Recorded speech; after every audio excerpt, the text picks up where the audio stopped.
Après avoir été exclu des réunions de famille pendant 12 ans, ils ne s'attendaient jamais à me revoir, jusqu'à cette nuit-là à Monaco. Alors que la foule se retournait, je suis sorti de la Rolls-Royce devant eux.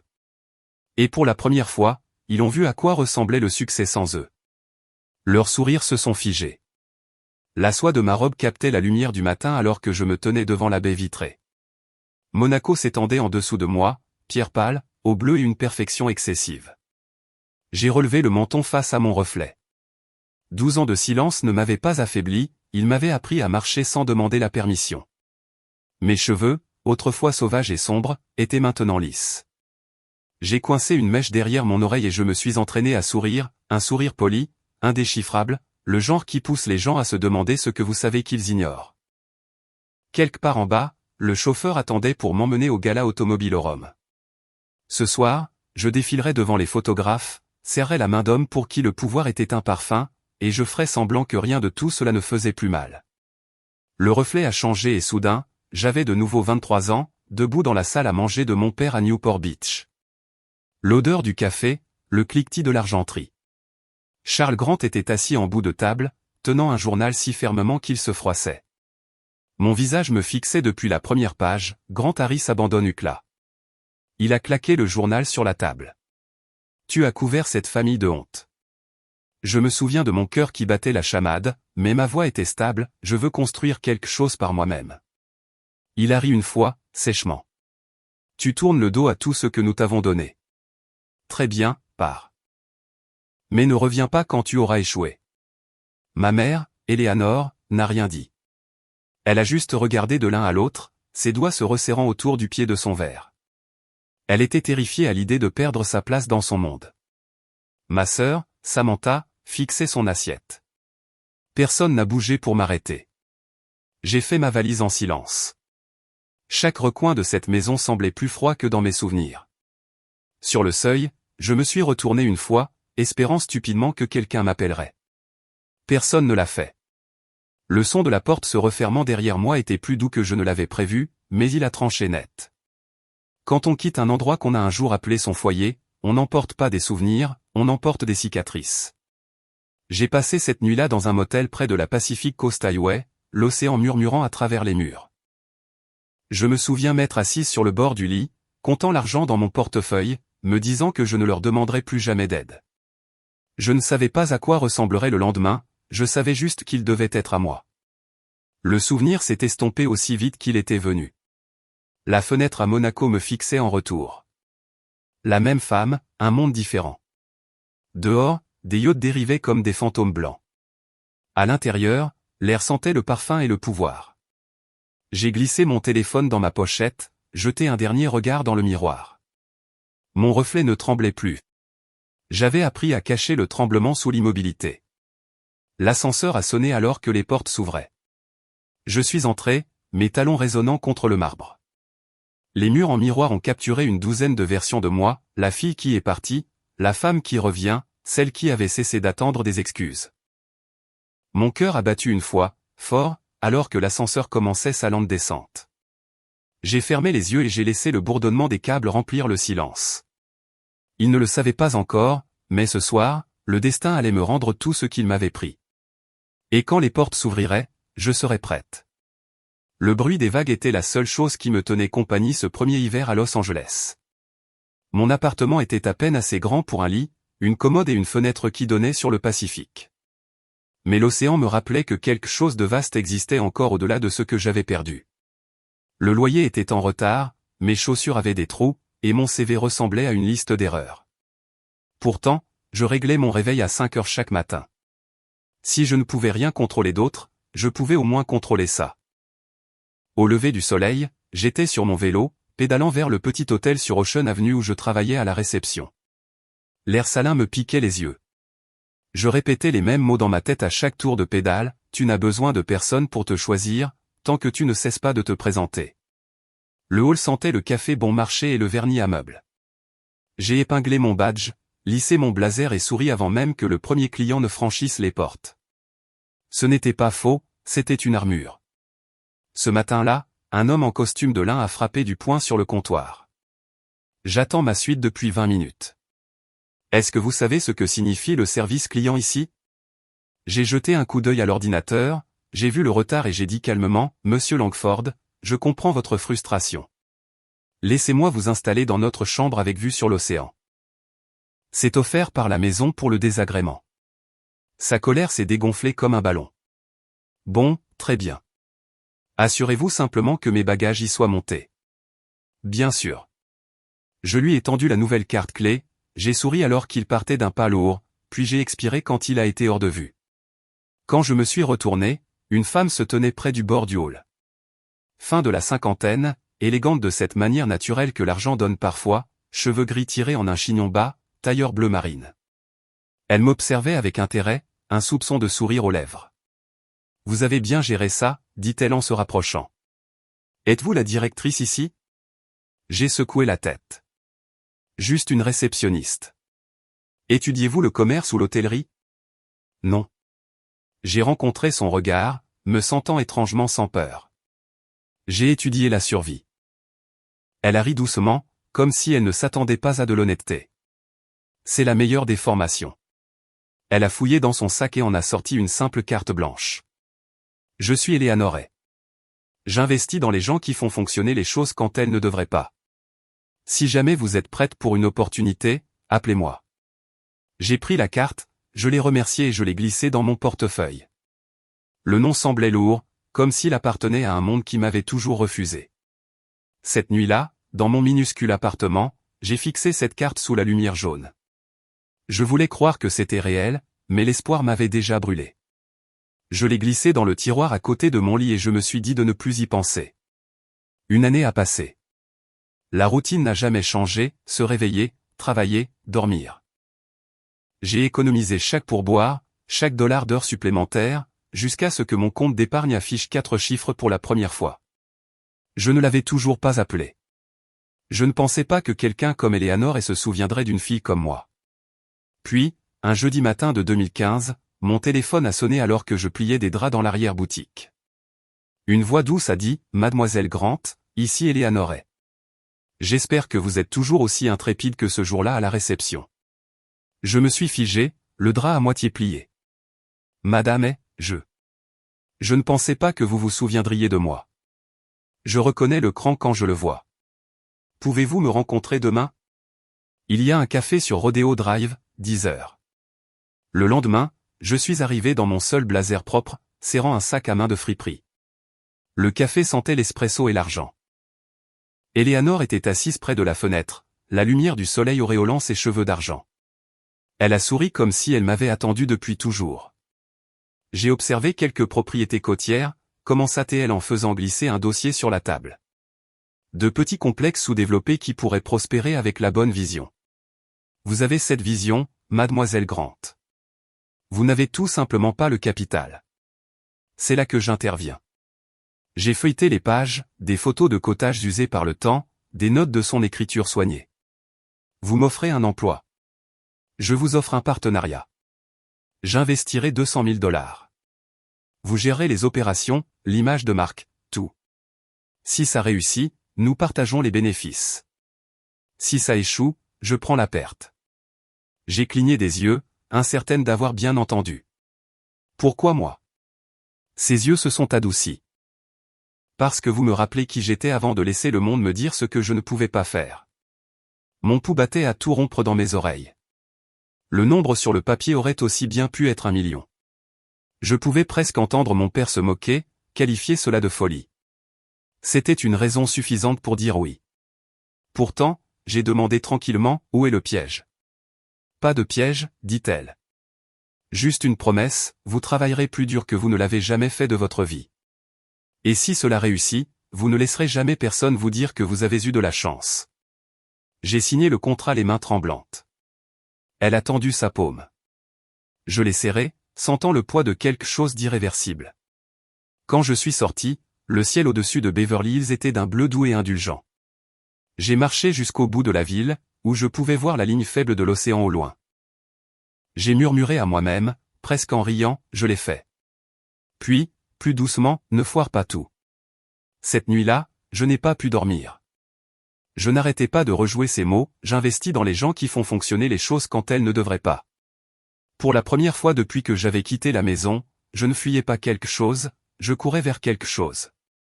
À l'aube, j'ai conduit jusqu'à Carmel by the Sea pour voir la propriété. 2 cottages délabrés face aux falaises, la peinture écaillée, le sel rongeant les fenêtres. Le vent de l'océan a emmêlé mes cheveux, froid et vivant. Ce n'était pas grand-chose, mais c'était à moi. Je suis resté là jusqu'à ce que le soleil se lève à l'horizon, de l'or se déversant sur les vagues. Les mouettes criaient au-dessus de ma tête, et j'ai ressenti quelque chose que je n'avais pas ressenti depuis 12 ans, l'espoir. Parfois, personne ne croit en vous quand vous n'avez rien, mais parfois, une personne voit ce que vous n'avez pas encore osé croire. Je me suis retourné vers le complexe vide, le papier encore chaud de ma main, et j'ai souri. Le début de Grant Holdings n'a eu ni coupe de ruban ni applaudissements, juste le bruit de la mer me rappelant que je construisais enfin quelque chose qui ne pouvait pas m'être enlevé. En 2017, Grant Holdings avait 2 complexes ouverts, l'un prospérant à Carmel by the Sea, l'autre fraîchement rénové près de Laguna Beach. Les gens me qualifiaient d'ambitieuse, d'infatigable, de visionnaire. Ils ne voyaient pas les cernes sous mes yeux, ni la pile de factures impayées qui grandissait comme une menace silencieuse sur mon bureau. Le bourdonnement du néon au-dessus de moi se mêlait au tic-tac constant de l'horloge murale. Je pensais que le succès sentait l'air salin et le champagne. Au lieu de cela, il sentait l'encre, le métal et l'épuisement. Ce matin-là, le téléphone a sonné. Mon estomac s'est noué avant même que je ne réponde. Mademoiselle Grant, dit le banquier, poli mais distant. Un de vos principaux investisseurs a retiré son financement, avec effet immédiat. Mon stylo s'est figé en pleine signature. Ce n'est pas possible, dis-je doucement. Le contrat. Ils ont exercé leur clause de sortie anticipée, m'interrompit-il. Incertitude du marché. Ma main tremblait, mais ma voix non. Je vais convoquer une réunion. Merci. J'ai raccroché, j'ai fixé le mur pendant 1 minute entière, puis je me suis levé. La panique était un luxe que je ne pouvais pas me permettre. 2 heures plus tard, j'étais dans une salle de conférence avec 5 personnes, tous des hommes, tous plus âgés, tous me regardant comme s'ils s'attendaient à ce que je craque. La pluie battait fort contre la vitre derrière eux, striant la vue sur le Pacifique.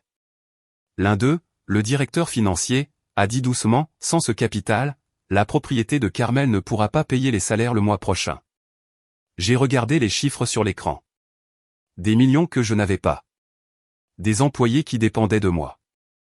Nous ne fermons pas, dis-je. Olivia. J'hypothéquerai mon appartement, dis-je avant de pouvoir y réfléchir davantage.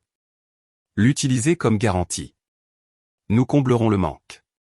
Donnez-moi juste 60 jours. La pièce est tombée dans le silence. Quelqu'un s'est raclé la gorge. C'est risqué. J'ai rencontré son regard. Construire quelque chose à partir de rien l'est aussi. 60 jours. Quand la réunion s'est terminée, je suis sorti sur le parking sans parapluie. La pluie tombait fort, trempant mes cheveux, ma veste, ma détermination. Je me suis assise dans la voiture, moteur éteint, pare-brise embué. Mon reflet dans la vitre ressemblait à une étrangère, mouillée, fatiguée et en colère. Je pensais que d'être coupé de ma famille était la pire des douleurs. J'avais tort. Être trahi par le rêve pour lequel on a saigné était pire. J'ai allumé la radio juste pour combler le silence. Un segment d'actualité passait la voix de mon père. Charles Grant, disait le journaliste, au gala de philanthropie du comté d'Orange ce soir, parlant des valeurs familiales et de l'importance de l'héritage. Sa voix a rempli la voiture, confiante et répétée. Un nom de famille signifie quelque chose quand il est synonyme d'intégrité, de discipline et de fierté. J'ai éclaté de rire, le son aigu dans le petit espace.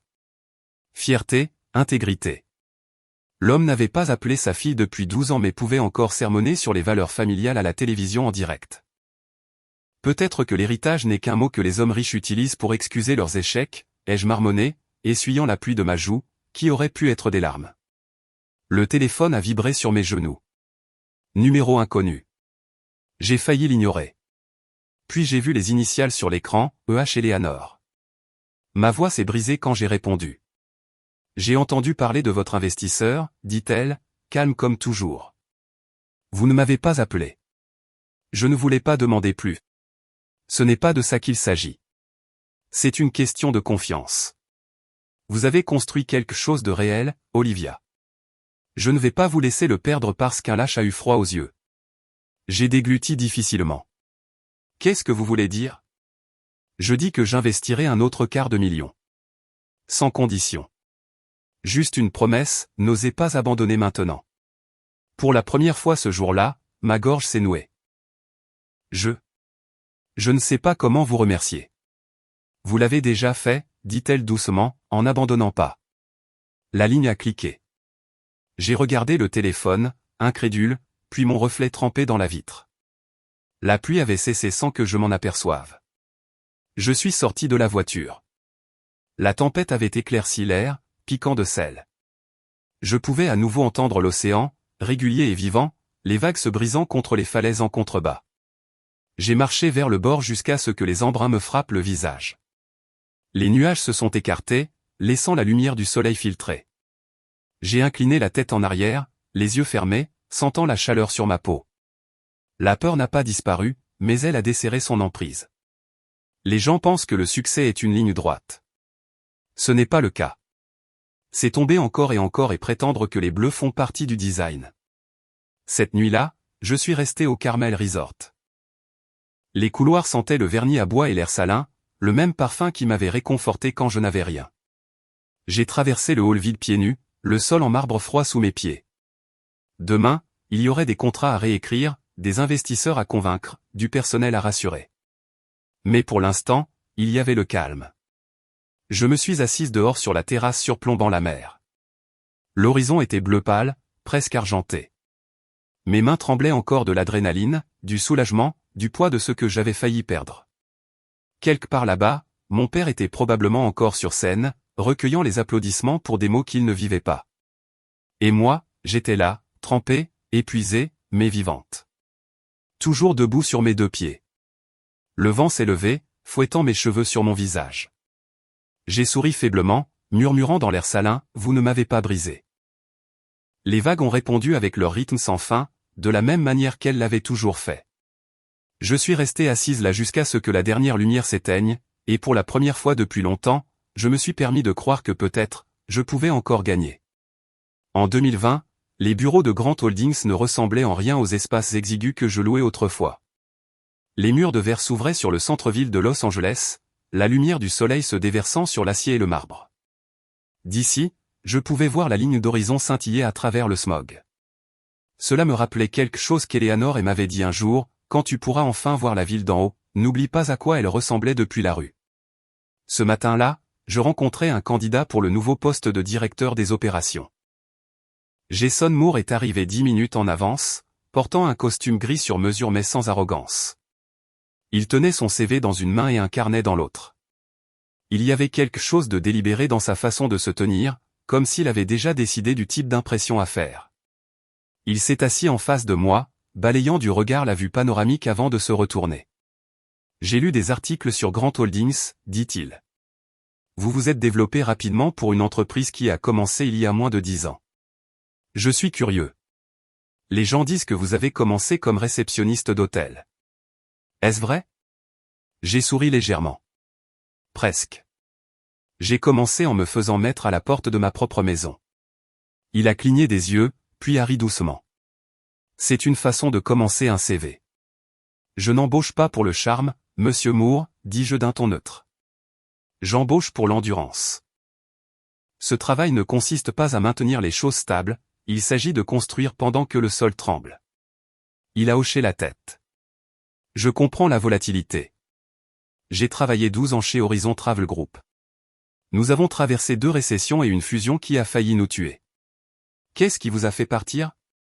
Il a hésité. Un PDG qui a cessé d'écouter. Je n'aime pas suivre les ordres de gens qui se croient intouchables. Cela m'a fait marquer une pause. Alors peut-être que nous nous entendrons, dis-je. 2 jours plus tard, il a signé le contrat. Quand il a tendu la main, je l'ai prise. Bienvenue chez Grant Holdings, dis-je. Nous ne faisons pas de promesses ici, nous fixons des délais. Il a souri. Je peux travailler avec ça. Je me suis dit que je n'avais pas besoin de loyauté, seulement de compétences. Mais Jason m'a prouvé le contraire au cours des 2 années suivantes. Il est devenu le calme dans chaque tempête. Il a appris comment je pensais avant que je ne le dise.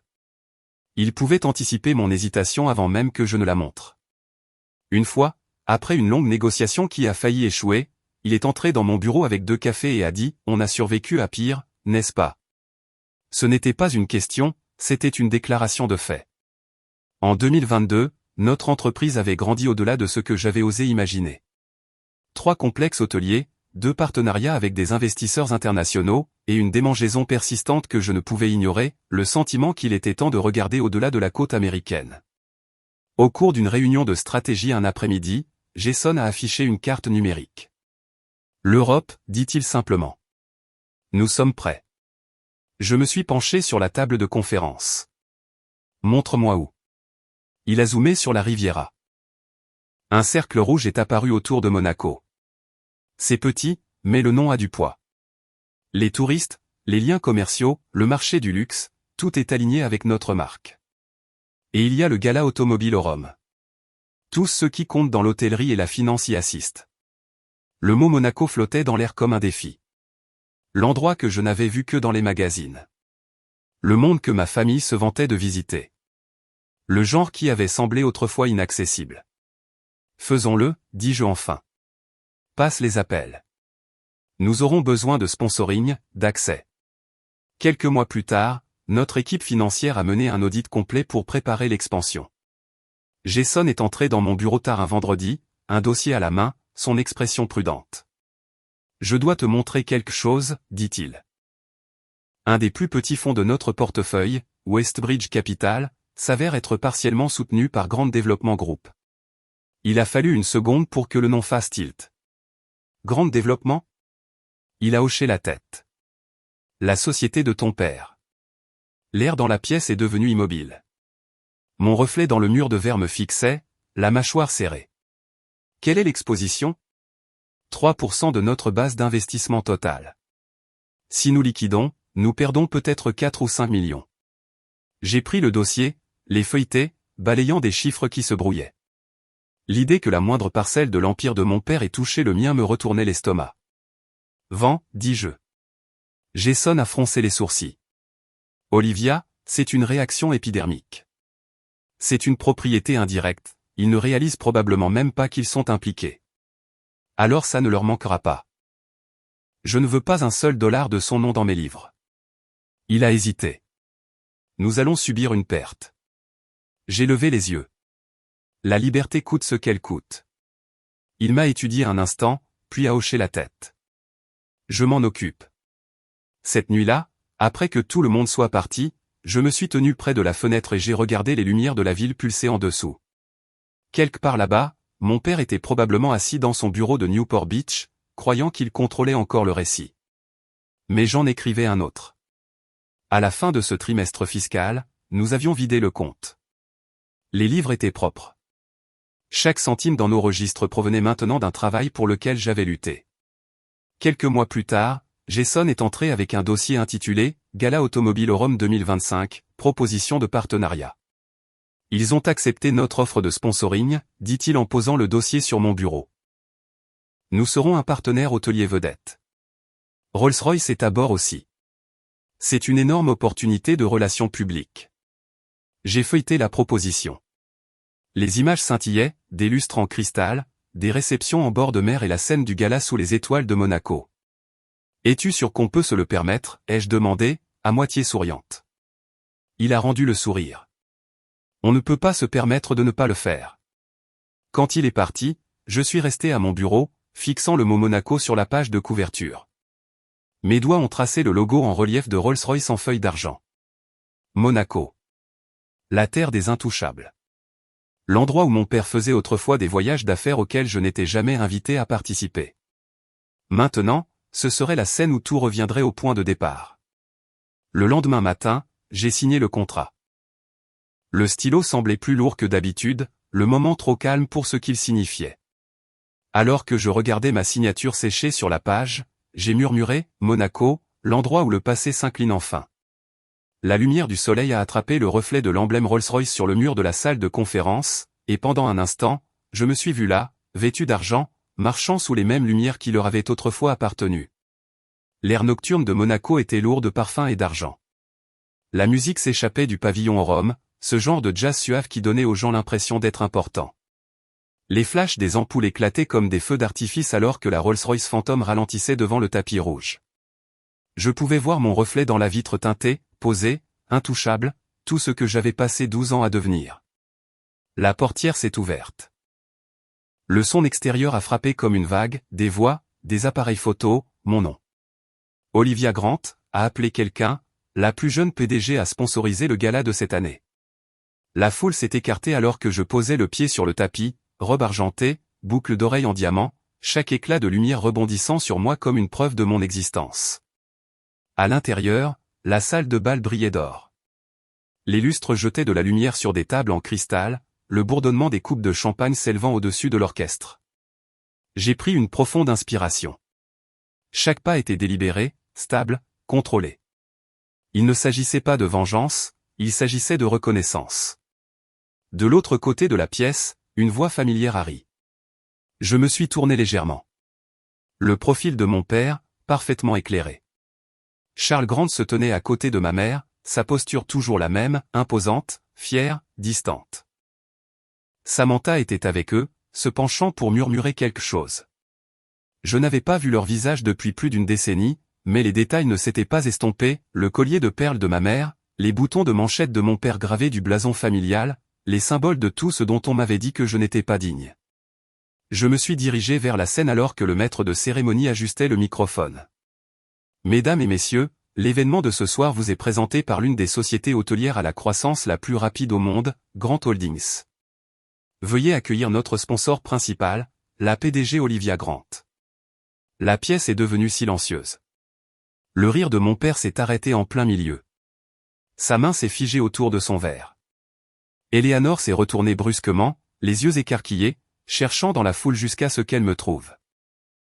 La bouche de Samantha s'est ouverte, mais aucun son n'en est sorti. Des chuchotements se sont élevés comme le vent dans des feuilles sèches. A-t-il dit Grant? N'est-ce pas leur fille? Je pensais qu'elle avait disparu. Je suis passé devant eux sans un regard, bien que je puisse sentir la chaleur de leurs yeux sur mon dos.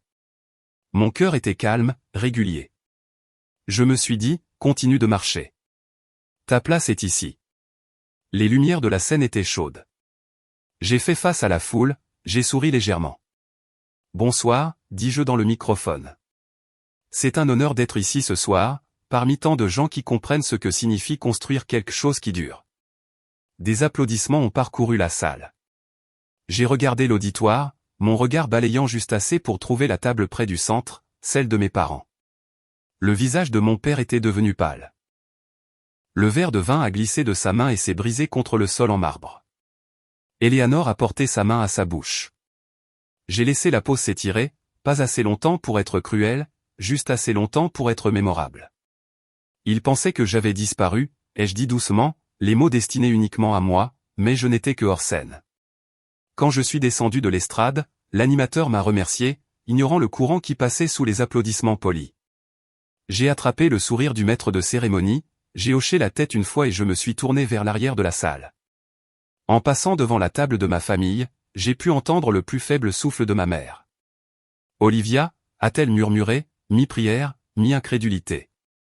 Je ne me suis pas arrêté. Mes talons claquaient contre le marbre, un rythme qui remplissait le silence entre nous. Mon père n'a pas bougé. Il a juste regardé, sa fierté se fissurant comme le verre sur le sol. J'ai atteint les portes de la terrasse et je suis sorti. L'air était plus frais là, plus doux. La mer s'étendait en contrebas, les lumières des yachts scintillant sur l'eau sombre. Je me suis appuyé contre la balustrade, j'ai expiré lentement. Le bruit de la salle de bal s'est estompé en arrière-plan, remplacé par le faible bourdonnement de la nuit. Pendant 12 ans, j'avais imaginé ce moment. Je pensais qu'il serait triomphant, électrique. Mais ce n'était pas le cas. C'était calme, comme se tenir au bord de quelque chose que j'avais déjà conquis il y a longtemps. À travers la vitre, je pouvais encore les voir, Charles, debout, rigide, Eleanor, agrippant son bras, Samantha, prise entre eux. Je me demandais s'ils étaient en colère, honteux, ou simplement stupéfaits que j'ai appris à exister sans eux. Jason m'a rejointe quelques minutes plus tard, tenant 2 coupes de champagne.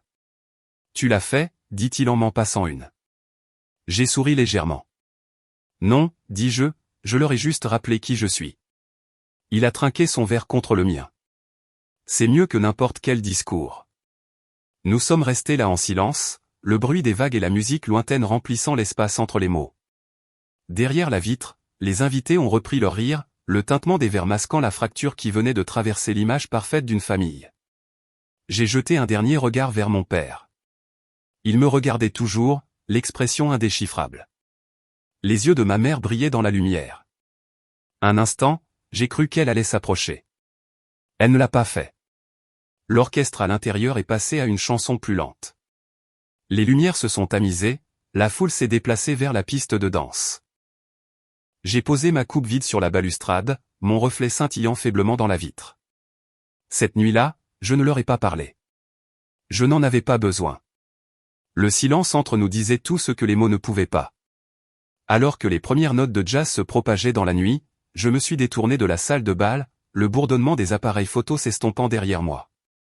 Les étoiles au-dessus de Monaco étaient pâles et lointaines, mais elles étaient à moi. Parfois, la vengeance la plus bruyante est celle qui ne fait aucun bruit. J'ai laissé le bruit derrière moi et j'ai laissé le calme me ramener à la maison.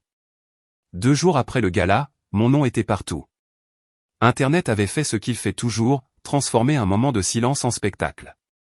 Olivia Grant, la fille qui est revenue, titrait un article, sous une photo de moi sortant de la Rolls-Royce. Des millions de vues, des dizaines d'articles d'opinion, le hashtag La nuit à Monaco en tendance sur toutes les plateformes. J'étais assise à mon bureau à Los Angeles, la ville brillant à travers la vitre derrière moi. La vidéo passait en boucle sur l'écran, sans son, les lumières clignotant autour des bords de mon sourire figé. Jason était appuyé contre le mur, me regardant me regarder. On peut gérer ça, dit-il. Prendre les devants, contrôler le récit avant qu'il ne s'emballe. J'ai secoué la tête lentement. On ne peut pas contrôler la curiosité, Jason. Les gens croient ce qu'ils ont besoin de croire. Mais je peux raconter ma version. Et c'est suffisant. Il m'a étudié un instant, puis a hoché la tête. Alors on la raconte avec soin. À midi, Marcus Lee est arrivé, un stratège en relations publiques avec la confiance calme de quelqu'un qui a survécu à assez de scandales pour savoir que chaque incendie peut être transformé en lumière. Il a posé son ordinateur portable et une pile de notes. D'abord, dit-il, vous n'êtes pas la méchante. C'est la bonne nouvelle. Mais les gens aiment un arc de rédemption plus qu'un scandale. On va s'appuyer là-dessus. J'ai haussé un sourcil. Un arc de rédemption? Ce n'est pas moi qui suis tombé. Il a souri légèrement. C'est vrai. Mais pour le public, chaque femme qui s'élève doit être tombée de quelque chose d'abord. C'est une forme de récit qu'ils comprennent déjà. Donnons-leur selon vos termes. Jason a croisé les bras. Vous voulez exploiter l'angle familial? Je veux l'humaniser, a répondu Marcus. Une femme construit un empire après avoir été rejetée. C'est puissant. Nous recadrons le silence comme une force. Appelons la campagne le respect au-delà de l'apparence. Faisons une histoire sur les femmes qui réussissent discrètement, qui n'ont pas besoin de crier pour être vues. J'y ai réfléchi. Les mots ont atterri comme un coup de poing doux. Le respect au-delà de l'apparence. C'était tout ce qu'il m'avait refusé, respect, appartenance, reconnaissance. J'ai hoché la tête une fois. Faisons-le. Le sourire de Marcus s'est élargi. Alors nous commençons demain. Vous devrez vous asseoir pour une interview. Quelque chose de contrôlé, de poli. Racontez votre histoire sans amertume. Les gens suivent la grâce plus que la colère. Il est parti alors que le soleil commençait à se coucher, peignant la ligne d'horizon en orange et violet. Jason est resté, son reflet dans la fenêtre à côté du mien. Ils vont traîner le nom de votre famille dans la boue, dit-il tranquillement. Ils ont déjà enterré le mien, ai-je répondu. Le lendemain matin, les gros titres ont changé de ton. L'héritière silencieuse qui a bâti un empire, de l'exil à l'élégance, le parcours d'Olivia Grant. Mais pour chaque article louant la résilience, un autre se moquait, elle ne fait que capitaliser sur l'héritage Grant, une autre enfant de riche qui prétend être partie de rien. Les présentateurs de télévision débattaient de moi comme si j'étais une candidate politique. des extraits du gala passaient en boucle, ralentis pour que le moment où mon père a laissé tomber son verre ressemble à du théâtre. D'une certaine manière, c'en était. J'ai arrêté de vérifier mon téléphone après le 3e jour. Le bruit avait une façon de se nourrir de lui-même. Ce soir-là, Marcus a appelé. CNN Business veut une exclusivité, dit-il. Laura Chen. Elle est dure, mais juste. Elle veut parler de leadership, pas de famille. Alors faisons-le, dis-je. L'interview était prévue pour le vendredi matin. Quand Laura est arrivée, elle était plus petite que je ne l'imaginais, calme, les yeux vifs, son bloc-notes déjà ouvert. Elle m'a serré la main et a souri. J'apprécie que vous ayez accepté, mademoiselle Grant. J'imagine que ça a été un tourbillon. On peut dire ça. Elle m'a étudié une seconde. On vous a décrite comme la fille qui est revenue. Comment vous voyez-vous? J'ai fait une pause. Comme quelqu'un qui n'est jamais parti.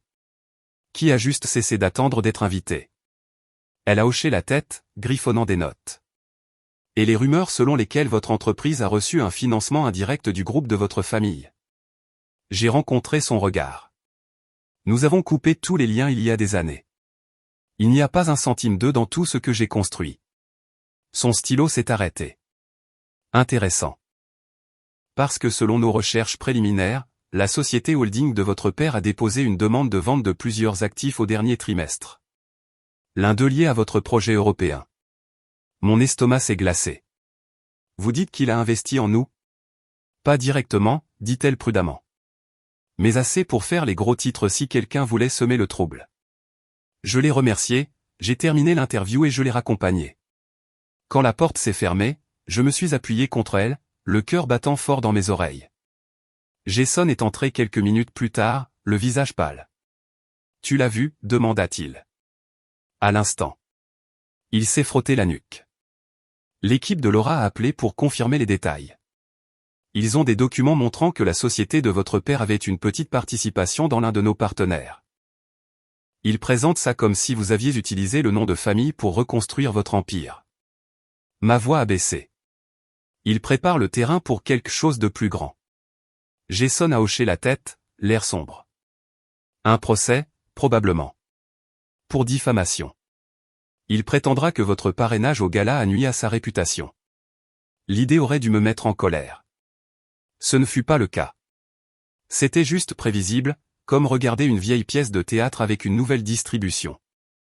Je me suis assise à mon bureau, fixant les lumières de la ville qui scintillaient au-delà de la vitre. Quelque part là-bas, mon père appelait des avocats, se disant qu'il défendait l'héritage familial. Il ne comprendrait jamais que l'héritage ne s'hérite pas, il se construit. Mot par mot, contrat par contrat, cicatrice par cicatrice. Jason a posé une copie de l'article préliminaire sur mon bureau. Laura dit qu'il paraîtra demain. Le titre me fixait déjà, Charles Grant préparerait une action en justice contre sa fille.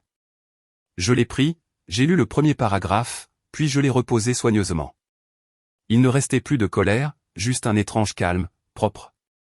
Je le sentais s'installer dans ma poitrine, comme quelque chose de stable, de permanent. Certaines personnes ne supportent pas quand la justice arrive tard. Cela leur rappelle que la vérité n'expire pas dehors, la pluie a commencé à tomber contre la vitre, douce et délibérée. J'ai éteint les lumières, la ville brillant en dessous comme un témoin indifférent. Et j'ai murmuré à la pièce vide, ainsi soit-il. Le palais de justice sentait la pluie et la nervosité. Des journalistes s'agglutinaient sur les marches du tribunal supérieur du comté de Los Angeles, leur parapluie scintillant sous une lumière grise. Les appareils photos se sont tournés dès que je suis sorti de la berline noire. Olivia Grant, a crié quelqu'un, êtes-vous prête à affronter votre père au tribunal? Je n'ai pas répondu. Mon tailleur noir me seyait comme une armure, mes talons claquant sur le béton mouillé. Jason marchait à mes côtés, tenant un dossier en cuir, son expression indéchiffrable. Tu es sûr de ça? A-t-il demandé doucement alors que nous approchions de la porte. J'attends depuis 12 ans, dis-je. Il est temps. À l'intérieur, la salle d'audience était plus froide que je ne l'imaginais. Sol en marbre, lumière fluorescente, rangée d'étrangers venus assister à la rupture publique de la famille de quelqu'un d'autre. Mon père était assis à la table du demandeur, la posture raide, le visage taillé dans la même arrogance qui remplissait autrefois chaque pièce de notre maison. Ma mère était à côté de lui, les mains jointes fermement sur ses genoux, les yeux baissés. Robert Fields, son avocat, s'est levé pour parler. Votre honneur, commença-t-il, cette affaire ne concerne pas l'argent. Elle concerne la réputation. Charles Grant, homme d'affaires respecté, a subi une humiliation publique en raison des actions imprudentes de sa fille, Olivia Grant. Elle a profité du nom de sa famille, s'est présentée comme étant en rupture pour susciter la sympathie et a terni des décennies d'héritage. Je regardais droit devant moi. J'avais passé ma vie à être défini par leur nom de famille. Aujourd'hui, il me semblait être un costume que j'avais enfin dépassé. Mon avocate, Dana Torres, s'est levée. Sa voix était stable, inébranlable. Votre honneur, les preuves montreront que Grant Holdings est une entité indépendante, fondée, financée et exploitée uniquement par Mademoiselle Grant. Il n'y a eu ni diffamation ni utilisation abusive de la marque familiale, seulement la vérité. Et parfois, la vérité dérange. Un murmure a parcouru la salle d'audience. La mâchoire de mon père s'est crispée. La juge Karen Miller a ajusté ses lunettes, son regard balayant la pièce. Procédons à l'examen des preuves. Pendant des heures, témoins et documents se sont succédés à la barre. Des dossiers financiers, des contrats, des documents d'entreprise. Chaque page racontait la même histoire, chaque dollar gagné était le mien, chaque décision prise sans son influence. Pourtant, chaque fois que mon père me regardait, je pouvais sentir le poids de son incrédulité. Pendant la suspension d'audience, je suis sorti dans le couloir. Le bruit des journalistes à l'extérieur était faible à travers les murs. J'étais sur le point de boire une gorgée d'eau quand j'ai entendu sa voix derrière moi. Olivia. Je me suis retourné. Charles se tenait à quelques mètres de là, les épaules carrées, la cravate parfaitement nouée, comme si les apparences pouvaient encore le sauver. Tu penses que le respect s'achète, dit-il tranquillement. Non, ai-je répondu, mais il se mérite. Et j'ai mérité le mien le jour où tu m'as dit que je ne serais jamais assez. Ses yeux ont vacillé, blessure, colère, quelque chose qui ressemblait presque à du regret, mais seulement pour une seconde. Ce n'est pas personnel, ce sont les affaires. C'était personnel le jour où tu as choisi ta fierté plutôt que ta fille, dis-je, puis je me suis détourné. De retour au tribunal, Dana m'a appelé à la barre. J'ai prêté serment, les mots semblant plus lourds que jamais. Elle a posé des questions simples, comment l'entreprise a commencé, qui a investi, qui ne l'a pas fait. J'ai dit la vérité, sans l'enjoliver ni la minimiser. Quand ce fut au tour de Fields de contre-interroger, il a souri trop facilement. Mademoiselle Grant, vous avez bénéficié du nom Grant, n'est-ce pas? Les relations, les opportunités, l'influence. J'ai rencontré son regard. Le nom Grant a fermé plus de portes qu'il n'en a ouvertes. J'ai construit les miennes. Il a souri avec mépris. Et pourtant, vous avez choisi de garder ce nom. Pourquoi? J'ai hésité, puis j'ai dit doucement, parce qu'il est aussi le mien. Je lui ai juste donné un sens différent. Quelques personnes dans la salle d'audience ont bougé. Le bruit des stylos grattants s'est arrêté un instant. Fields avait l'air agacé. Pas d'autres questions, dit-il. Le reste s'est déroulé rapidement. La juge a examiné les documents une fois de plus, les sourcils froncés. Dehors, le tonnerre grondait sur la ville.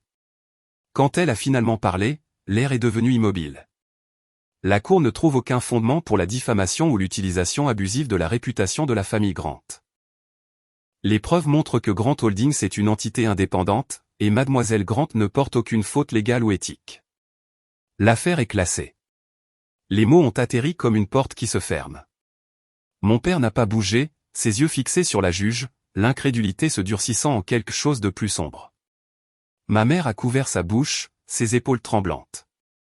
Le marteau a frappé une fois, le son résonnant comme une finalité. Les flashs ont éclaté dès que je suis sorti. Les journalistes criaient des questions, les micros tendus.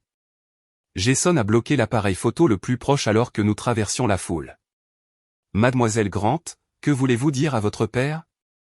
Je me suis arrêté juste assez longtemps pour qu'il capte mon visage dans le flash, calme, posé, intouchable. Rien, dis-je. J'ai déjà dit tout ce que j'avais à dire. Nous avons atteint la voiture, les portières se refermant sur le bruit. Un instant, je suis resté assise là, les mains immobiles.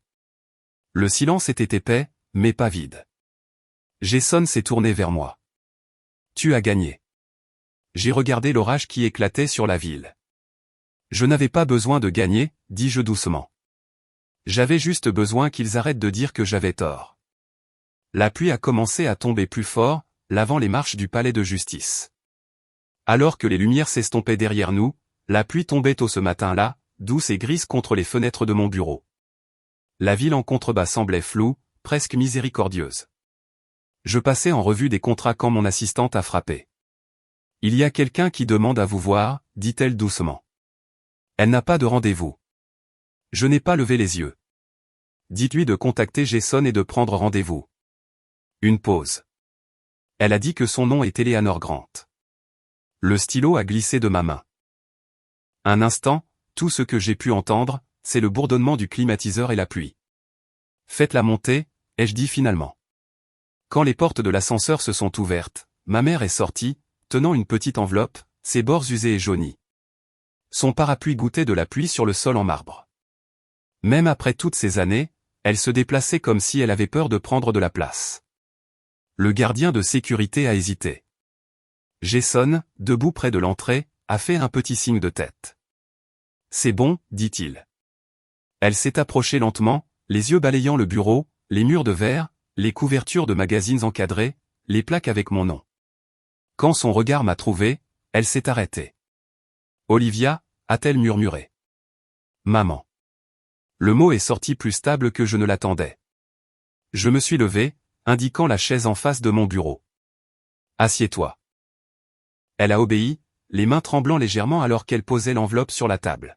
« Je ne suis pas venue pour me battre, dit-elle, la voix à peine un murmure. Je suis venue dire ce que j'aurais dû dire il y a 12 ans. » Je n'ai pas répondu. Elle a ouvert l'enveloppe et en a sorti une vieille photographie. C'était mon 21e anniversaire, moi dans une robe bleu pâle, son bras autour de mon épaule, toutes les deux riant.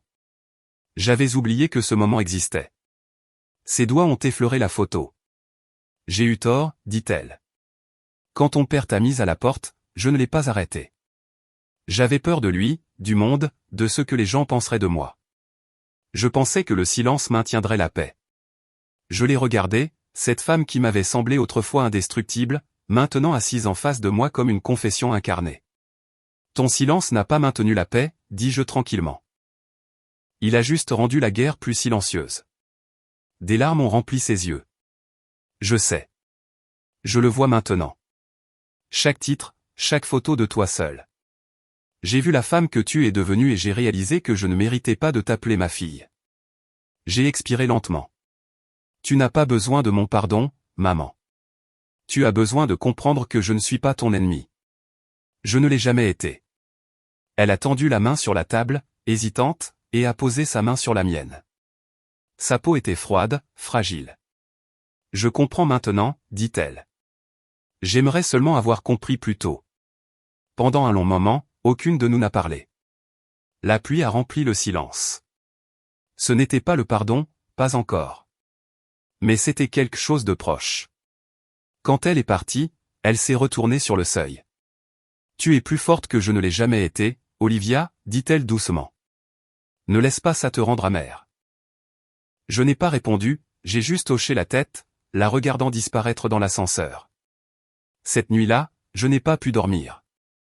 La photo qu'elle avait laissée était sur mon bureau, sous la douce lueur de la lampe. J'ai étudié nos visages, le sien radieux, le mien plus jeune, croyant encore que l'amour et l'approbation étaient la même chose. Le lendemain matin, Jason a fait irruption dans mon bureau, tenant une copie du Los Angeles Times. « Tu dois voir ça, dit-il. » Le titre s'étalait en gras, une lettre d'une mère, quand la fierté devient l'ennemi de l'amour. J'ai pris le journal, parcourant les premières lignes. Je pensais autrefois que le silence protégeait la dignité, que la distance protégeait la réputation. J'avais tort. Le jour où j'ai regardé ma fille s'éloigner, j'ai confondu la fierté avec le principe. Si je pouvais revenir en arrière, je serrais elle, pas ma peur. Car aucun titre, aucun héritage, aucun mariage ne vaut la perte de l'amour. Ma gorge s'est serrée. L'article continuait, brut et sans fioriture, une confession publique qui dépouillait des décennies d'images.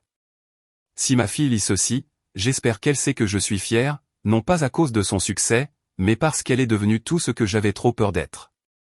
Jason est resté à côté en silence pendant que je finissais de lire. C'est partout, dit-il. Télé, radio, en ligne. Les gens appellent ça la lettre la plus puissante de l'année. J'ai plié le journal soigneusement et l'ai posé sur le bureau. Elle a enfin trouvé sa voix, ai-je murmuré. Ce soir-là, les présentateurs de nouvelles lisaient des extraits à voix haute, leur voix solennelle. Les commentateurs débattaient pour savoir si le pardon pouvait guérir des familles comme la nôtre. Le débat m'importait peu, j'écoutais juste ces mots, portés par le grésillement de la radio, par le bruit de la ville. Je pouvais presque entendre son soupir, le genre de soupir qui vient quand un secret a finalement cessé d'être un fardeau. J'ai fermé les yeux, m'adossant à mon fauteuil. Le pardon n'arrive pas toujours enveloppé dans des excuses. Parfois, il se glisse discrètement, déguisé en souffle fatigué d'une mer un matin pluvieux. La pluie dehors s'est ralentie en bruine, traçant de faibles sentiers sur la vitre. Quelque part, elle regardait la même tempête, et pour la première fois depuis des années, j'espérais que cela lui apporterait la paix, à elle aussi. Une semaine après le procès, le bureau semblait plus calme que d'habitude.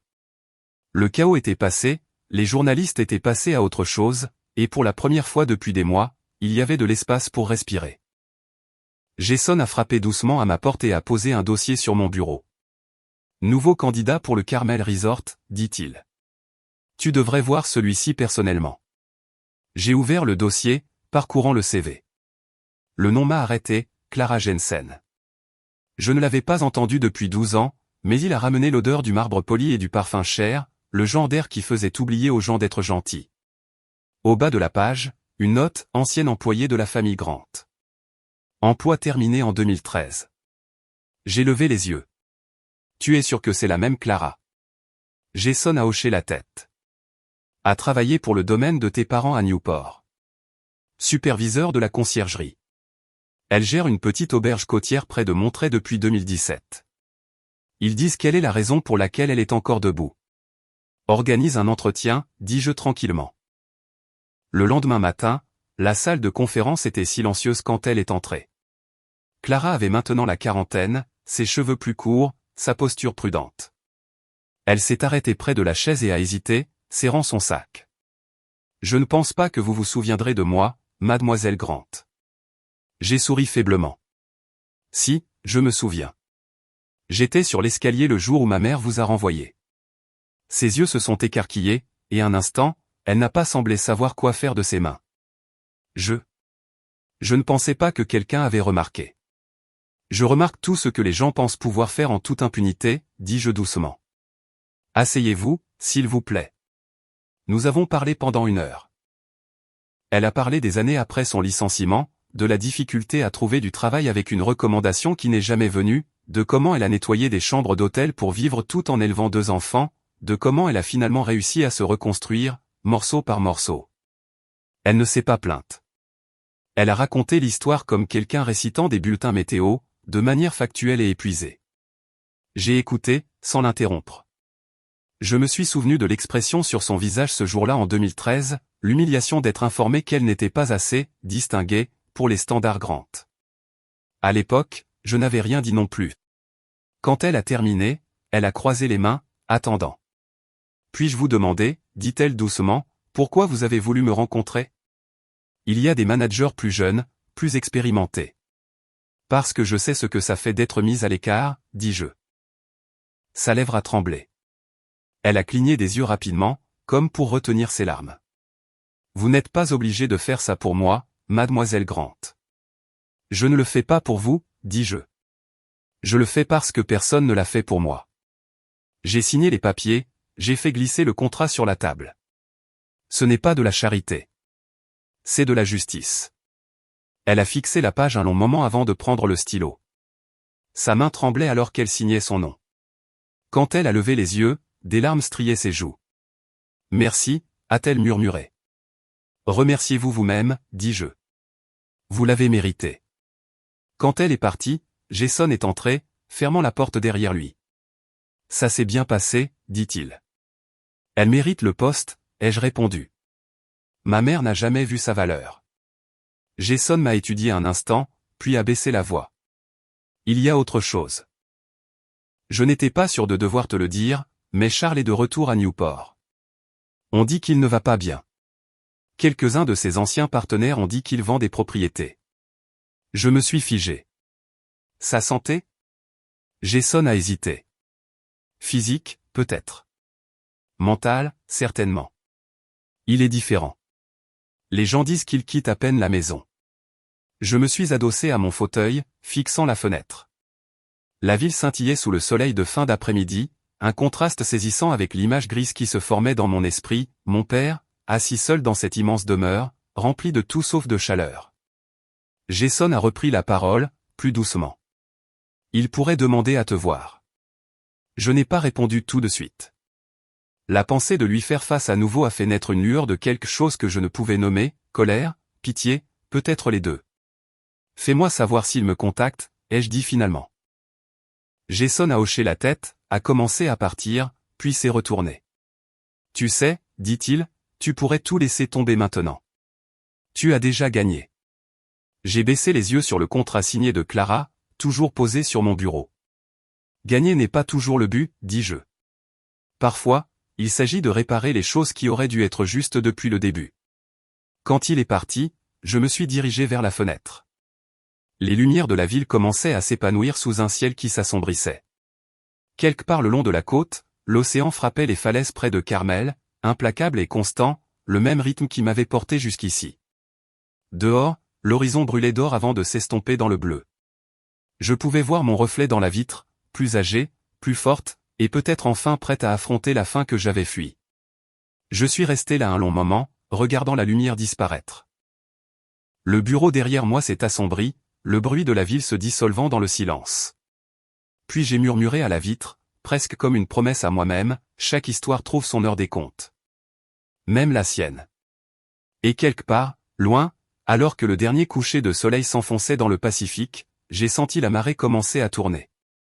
Le brouillard était bas sur le centre-ville de Los Angeles ce matin-là, doux et silencieux, estompant le sommet des gratte-ciel à l'extérieur de ma fenêtre. Je venais de signer un nouvel accord de partenariat quand mon assistante est entrée, son ton hésitant. « Mademoiselle Grant, dit-elle, il y a quelqu'un qui demande à vous voir. Il dit que c'est urgent. » Je n'ai pas levé les yeux du document. « Dites-lui d'envoyer un email à Jason pour un rendez-vous. » Elle a dégluti. « C'est Monsieur Charles Grant. » Le stylo a glissé de ma main. Pendant un instant, le seul son était le faible bourdonnement de la ville à l'extérieur. « Faites-le entrer, dis-je. » La porte s'est ouverte un moment plus tard, et mon père est entré. Il semblait plus petit que dans mes souvenirs. Ses cheveux argentés s'étaient clairsemés, et l'homme qui commandait autrefois les conseils d'administration par sa présence s'appuyait maintenant légèrement sur le cadre de la porte, comme s'il n'était pas sûr d'avoir sa place ici. Il portait une enveloppe jaunie sur les bords et une photo encadrée que je n'avais pas vue depuis des années, nous quatre devant l'ancienne maison de Newport, avant que tout ne se fissure. Pour la première fois depuis que j'avais construit ce bureau, il me semblait plus petit. Il s'est raclé la gorge, le son rauque. « Tu as bien réussi, » dit-il en jetant un coup d'œil au mur de verre, à la vue s'étendant sur la ville. « Mieux que je ne le pensais. »« Je ne l'ai pas fait pour te prouver que tu avais tort, » dis-je tranquillement. Il a eu un rire sans joie. « Alors tu es une meilleure personne que moi. » Nous sommes restés en silence. Il s'est dirigé vers le bureau, ses pas lents, presque incertain. « Je suppose que je devrais commencer par ce que je suis venu dire, » murmura-t-il. « J'ai presque tout perdu, tu sais. L'entreprise, les partenaires, même la maison. Les gens n'apprécient pas les hommes qui perdent leur sang-froid en public. » Il a levé les yeux, assombri par un mélange de fierté et de honte. « Tu n'as pas seulement gagné au tribunal, Olivia. Tu as gagné partout où ça comptait. Je n'ai pas perdu contre la juge, j'ai perdu contre toi. » J'ai senti quelque chose bouger dans ma poitrine. Il ne s'agissait jamais de gagner, papa. Il a hoché la tête, mais ses épaules se sont affaissées. Peut-être pas pour toi. Pour moi, ça l'a toujours été. Il a posé l'enveloppe et la photo sur le bureau. Je n'attends pas le pardon. Je ne le mérite même pas. Je voulais juste voir de mes propres yeux que tu vas bien. Je l'ai étudié. La colère qui montait si facilement autrefois n'est pas venue cette fois. Il n'y avait qu'une douleur sourde, comme l'écho de quelque chose qui s'était déjà consumé. Je ne vais pas seulement bien, dis-je doucement, j'ai appris à vivre sans permission. Il a souri faiblement, les yeux brillants. Ta mère aurait adoré voir ça. Toi, ici, comme ça. Elle disait que tu avais son entêtement, mais je pense que c'est autre chose, quelque chose que je n'ai jamais compris. Il s'est approché de la fenêtre, contemplant la ligne d'horizon, son reflet faible dans la vitre. Quand j'avais ton âge, je pensais que le pouvoir était le contrôle, que le respect venait de la peur. Mais en te regardant maintenant, il a secoué la tête, je vois que j'avais tort. Aucun de nous n'a parlé pendant un long moment. L'air était lourd, mais pas hostile. Juste plein de tous les mots que nous n'avions jamais dits. Il s'est finalement retourné vers moi. Je suis désolé, Olivia. Pour tout ce que j'ai dit, pour tout ce que je n'ai pas dit. J'ai hoché la tête une fois, non par pardon, mais par reconnaissance. Tu peux arrêter de le porter maintenant, dis-je. C'est fini. Il a laissé échapper un souffle, tremblant mais soulagé. Merci, a-t-il murmuré. Alors qu'il se dirigeait vers la porte, il s'est arrêté, jetant un dernier regard autour du bureau. Tu as construit quelque chose de magnifique, dit-il. Je ne pensais pas vivre assez longtemps pour le voir. J'espère que tu sais que je suis fier de toi. Les mots ont atterri doucement, dépouillés de performance ou de fierté, juste la vérité, fragile et tardive. Il s'est tourné pour partir, puis s'est de nouveau arrêté. Si ta mère pouvait voir ça, elle serait fière aussi. Je n'ai pas pu répondre. Je l'ai juste regardé descendre le couloir, sa silhouette s'éloignant dans le reflet de la vitre, plus petite, plus lente, mais d'une certaine manière plus légère.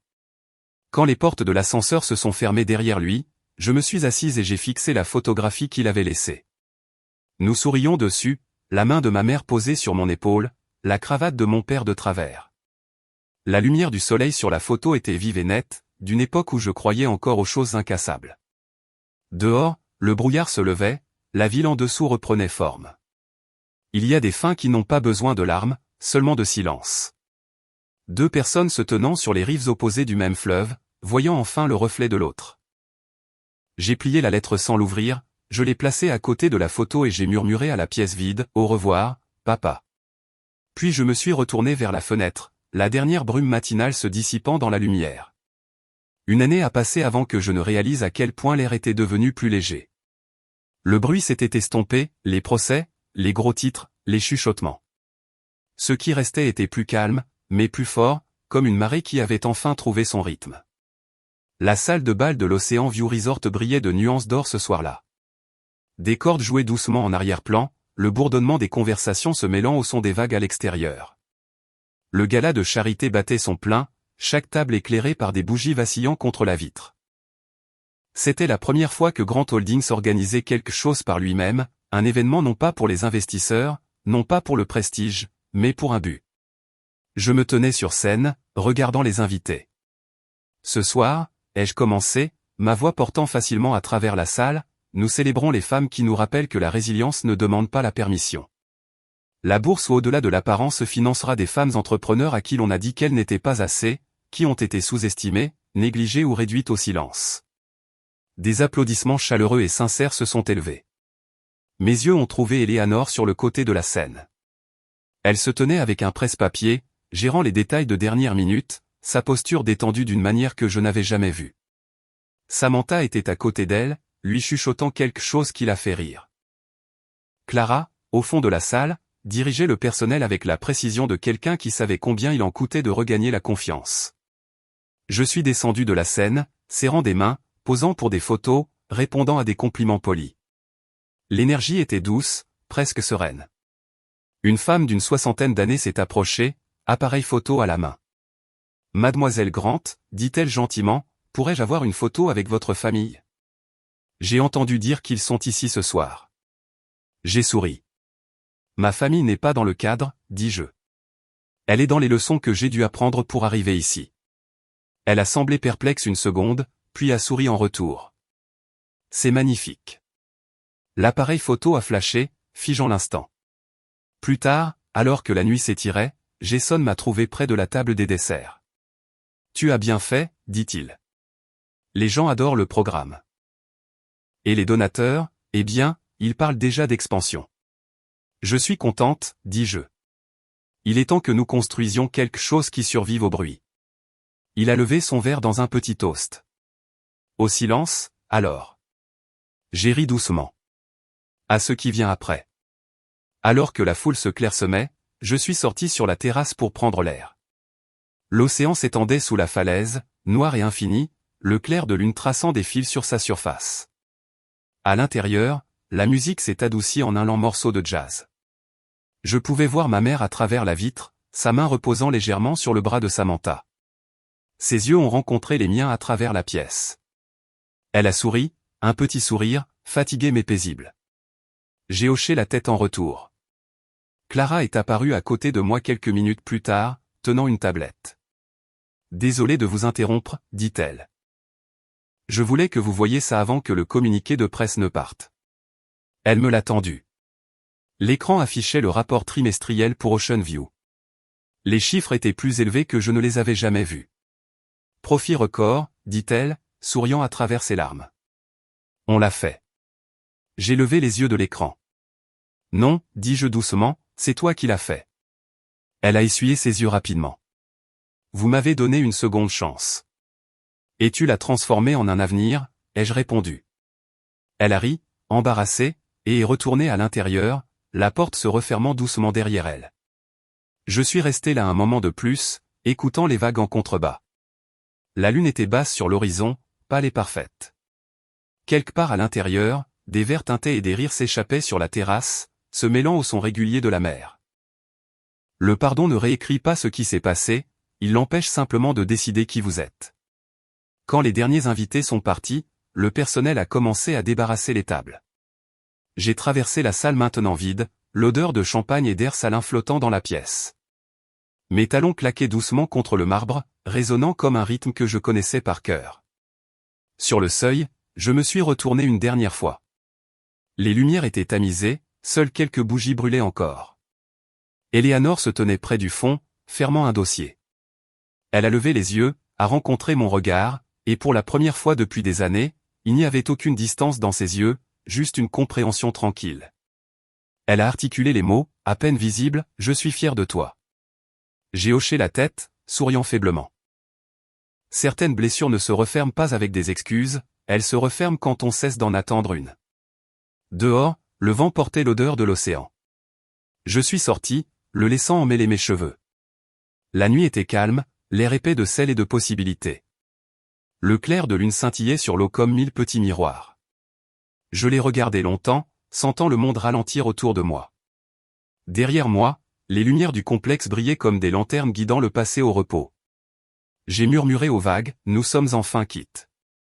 La marée est montée, régulière et imperturbable, comme si elle avait toujours su que le pardon, comme l'océan, ne demandait jamais la permission, il revenait sans cesse.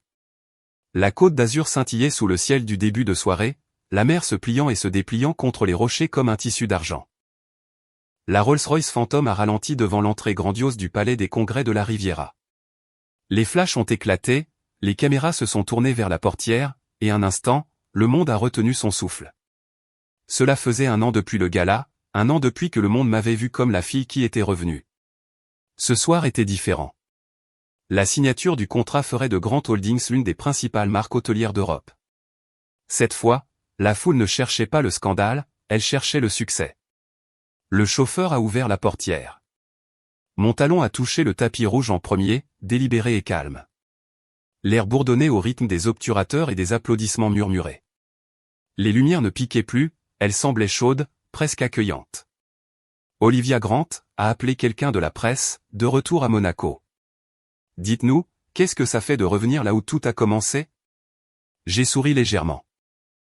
C'est comme être à la maison. Cette fois, la foule a applaudi, non par curiosité, mais par approbation. Il n'y avait plus de choc maintenant, plus de chuchotement sur la trahison familiale, juste de la reconnaissance. J'ai parcouru la longueur du tapis, alors que l'orchestre jouait doucement à l'intérieur, ma robe captant la lumière. Une jeune journaliste a avancé son micro.